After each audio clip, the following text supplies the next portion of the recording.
Afinal de contas, a descriminalização da maconha seria uma alternativa a ser levada em consideração por não causar danos maiores para os indivíduos e para a sociedade?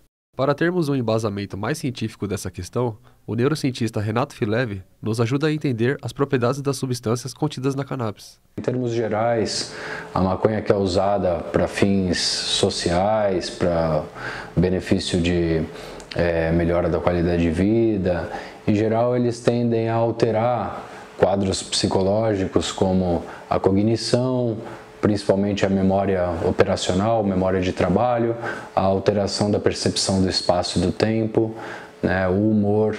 Então, alguns quadros são alterados, né, quadros ansiosos, por exemplo, variedades com alto teor de canabidiol, eles podem ter um efeito benéfico no tratamento da ansiedade, da psicose, né, de alguns quadros psiquiátricos, como autismo, como dependência de drogas, e isso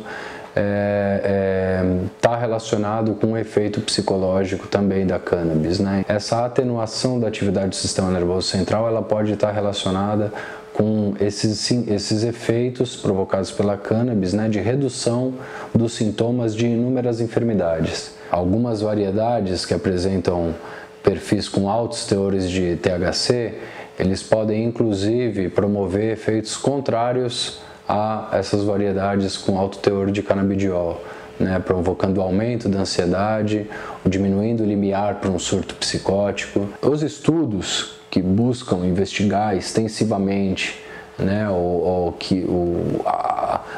poder causador de câncer, né, da cannabis, eles são controversos. Como não há uma comprovação, não é que não exista um risco, né? Você está colocando uma substância para o interior do organismo de uma forma que você sabe que outros produtos, como o alcatrão, por exemplo, né, que é cancerígeno, ele está presente naquela fumaça. Então, a gente não pode excluir o risco, né? Existe um risco, ele não está comprovado, né? Mas se sabe, inclusive, que as moléculas canabinoides, né, elas são responsáveis por efeitos antitumorais. É interessante a gente acompanhar ao longo dos anos, né, o uso de maconha da década de 70 para os dias atuais, ele aumentou, a população que consumiu aumentou, né, o teor de THC ele aumentou nas amostras apreendidas pela polícia. No entanto, a gente percebe que o número de esquizofrênicos ele permanece estável, né? Se a relação ela fosse de causa direta, o número de esquizofrênicos também deveria subir ao longo do tempo. Não é o que a gente vê ocorrendo. Então, quando a gente fala dessa planta, a gente tem que se aprofundar um pouco mais nessa complexidade, compreender as variedades, os perfis de canabinoides, para a gente saber de qual efeito que a gente está falando, né?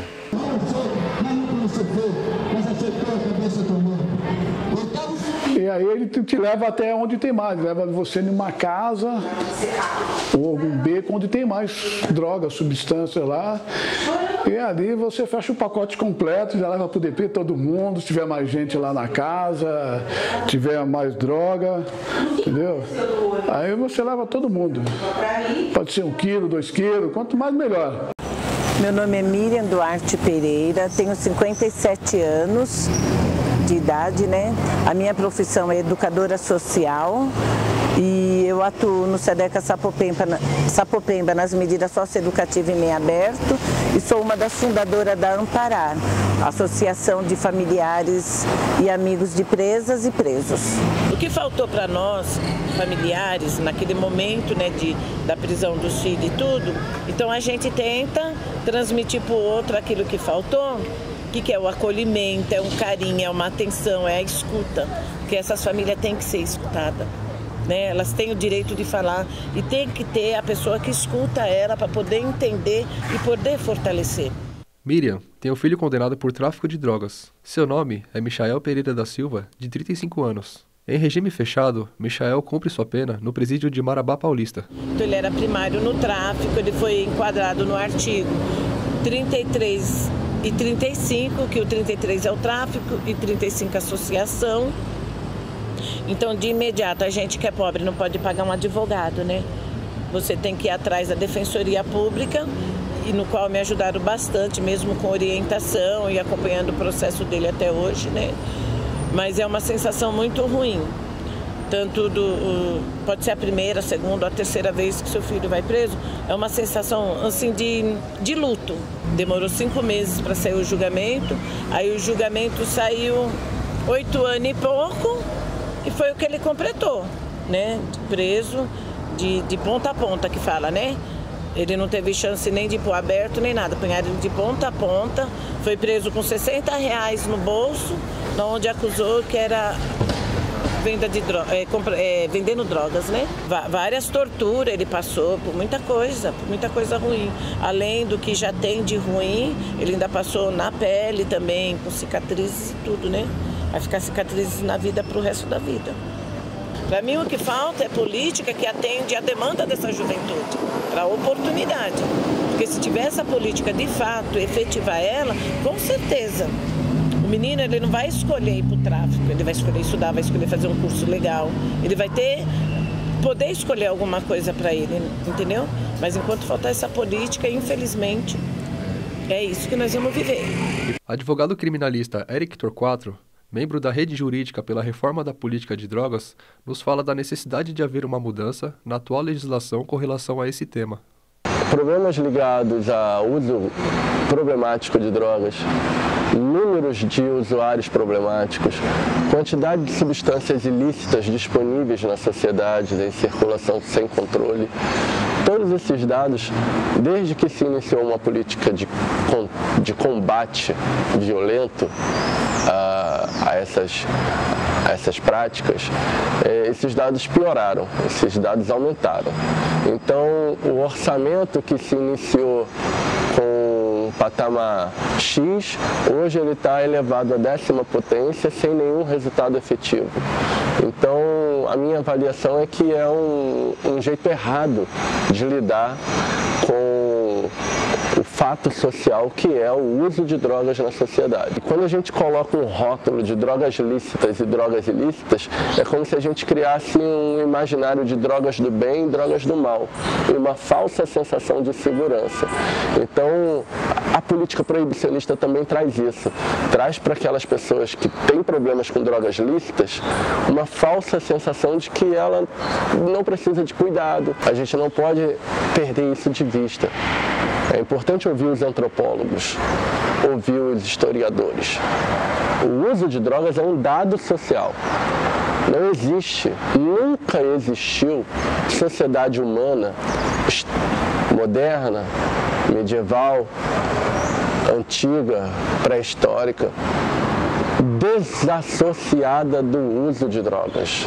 O uso de drogas acompanha a história da humanidade.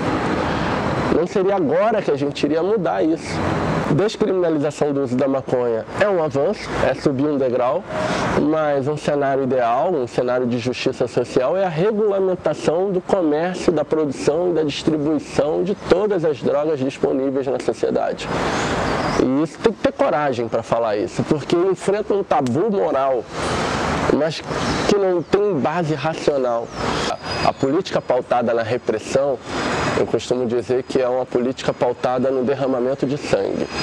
Tudo isso está ligado a uma política de proibição que gera lucro e riqueza para uns, morte e destruição para outros. E no meio disso toda uma sociedade num quadro de total descontrole. Quem financia isso? É um capital grande que gira em torno disso. Esses fuzis, essas pistolas, essas granadas, essa quantidade imensa de droga, ela passou por fronteiras, ela veio de navios, ela andou em aviões, em helicópteros, em fazendas. Mas a repressão violenta e armada, ela se dá lá na ponta, onde estão os mais vulneráveis, que não têm acesso a um livro de qualidade, uma escola de qualidade, um professor qualificado, ganhando bem, mas tem acesso a um fuzil que custa 70 mil. Não dá para continuar repetindo as mesmas condutas e esperar resultados diferentes. Não precisa ser usuário para defender uma mudança nessa política. Basta ter consciência do perigo que todos nós corremos.